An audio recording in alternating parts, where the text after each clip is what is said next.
My name is Linda Strange, and this is my blog about my summer vacation in Devon, England. It's called Devon Is Dry. The rains came after a week of heat. Finally, thank God. Prior to their arrival, it was baking, and Devon, along with several other English counties, had officially been declared in drought. This designation would allow the affected municipalities to take measures, specifically and most significantly, to institute hosepipe bans. Hosepipe bans are, of course, nothing new in many parts of the USA, but in England they are unusual and particularly wounding to a country as fanatically devoted to their gardens as the English are. To walk down the short street of Edwardian homes where we stayed in Linton, or indeed to walk down any street in Linton, or any other Devonian or English village, is to be overwhelmed by a profusion of blooms bursting forth from window boxes and containers, dripping over stone walls and garden gates, and trailing up the sides of houses. Every time I emerged from the front door of our house, Pip's Corner, I would stop to smell the roses that were espaliered to the garden fence. Walking down the street, the scent of lavender would take over, a neighbor's luxuriant hedge swaying under the weight of feasting bees. Turning the corner into the heart of the village, we would pass plot after plot of lovingly tended plantings. Linton's gardens were lush and bursting with color. The hills above the town, however, were quilts of dun-colored grass fringed with trees whose leaves were turning yellow too early.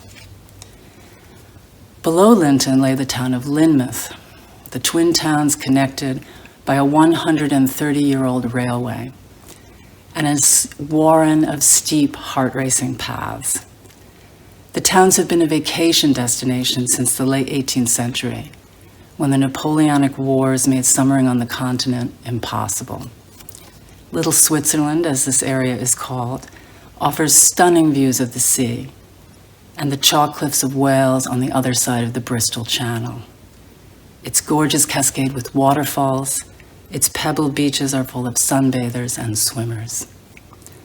The popularity of this area, I read somewhere, peaked in the Victorian era, when a string of elaborate cliff hotels were built, most of which are now B&Bs.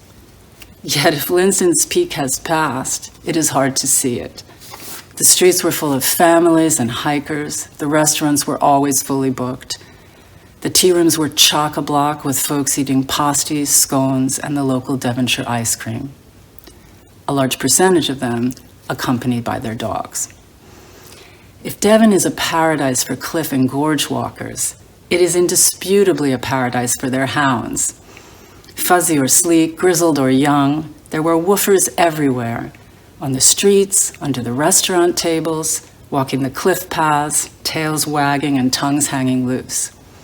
As you might imagine in England, they were all extremely well behaved.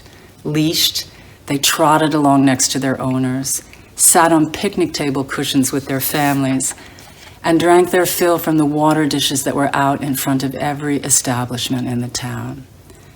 It was a rare shop that said you couldn't bring your dog in, and a rare B&B that prohibited them from staying. They rode the cliff railway for £1, and it wasn't unusual to feel, as you stood pressed amongst the other passengers, the touch of a cold nose in your palm, or a friendly ear begging for a tug. Behind all this glorious holiday making, however, a darker local history loomed. A few days before we left, the lower town of Lynmouth celebrated the grim anniversary of an event that continues to haunt the nation.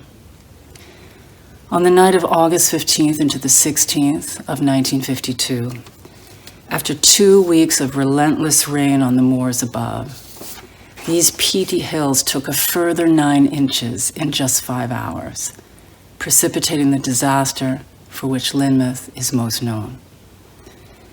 If the waters had risen steadily, more people might have been saved.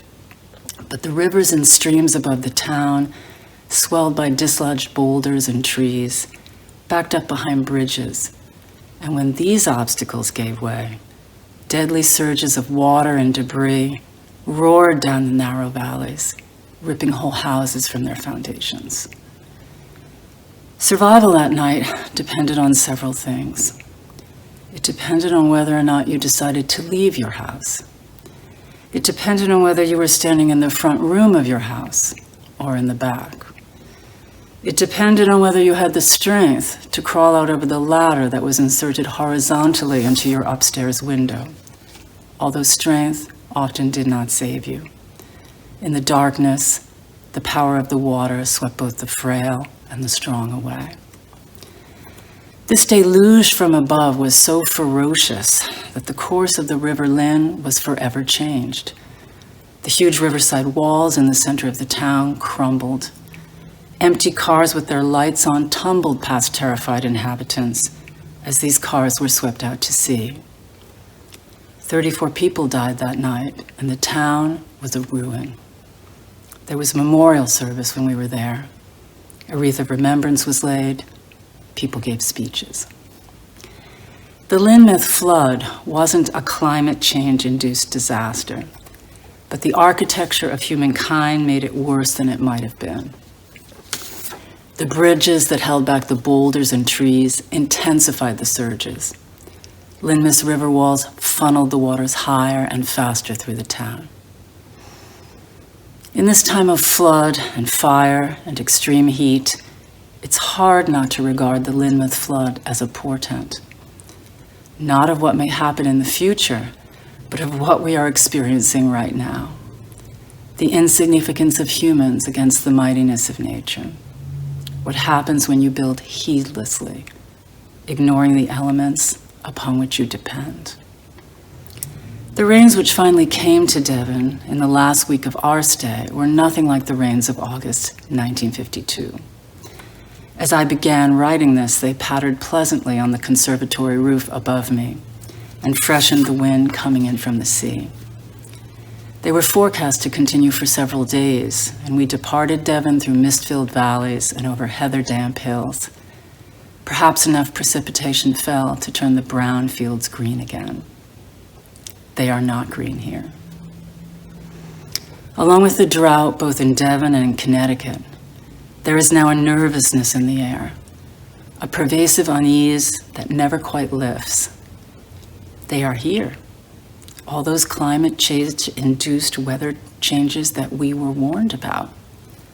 The ones many of us didn't quite believe, or didn't believe we would have to personally experience. They are impacting us, killing us, destroying places and pleasures we hold dear. Can we wiggle out of it? We humans are great believers in the daring last-minute escape. If we are going to escape, however, I think we probably need to do more than wiggle. We need to start running to outdistance the most egregious effects of climate change. Sadly, many of the effects are already running well ahead of us.